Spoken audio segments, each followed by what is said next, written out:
আমি আলু পটল বাগদা চিংড়ি দিয়ে ডালনা বানাচ্ছি। রেসিপিটা একবার দেখুন।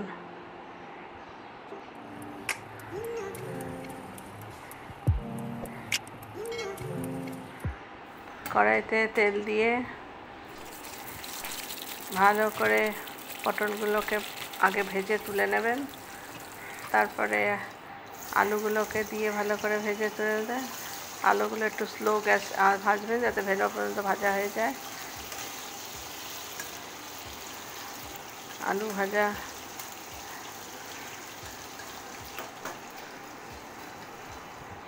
তারপর চিংড়ি মাছগুলোকেও ভেজে তুলে নেবেন। এবার ওই তেলেতে জিরে আর শুকনো লঙ্কা ফোড়ন দেবেন।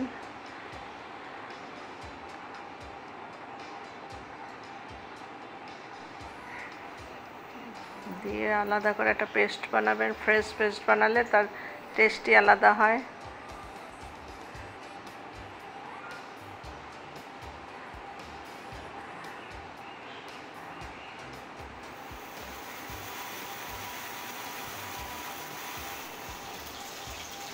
এবার ওই যে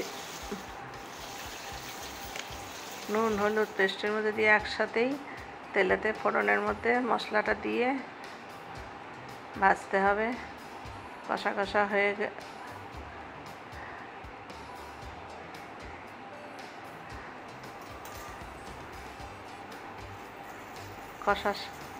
ভালো করে মশলাটাকে কষিয়ে নিতে হবে।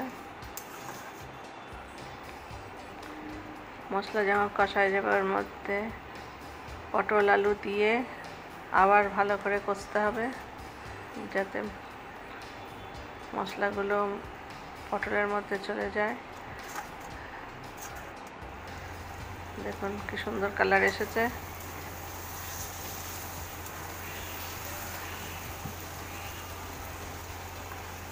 এই সিজনের ফেমাস রেসিপি সামারের।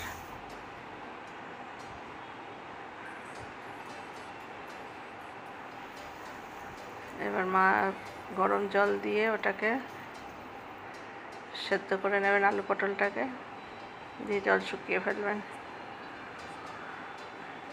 জল শুকানোর সাথে সাথে আলু পটলও সেদ্ধ হয়ে যাবে।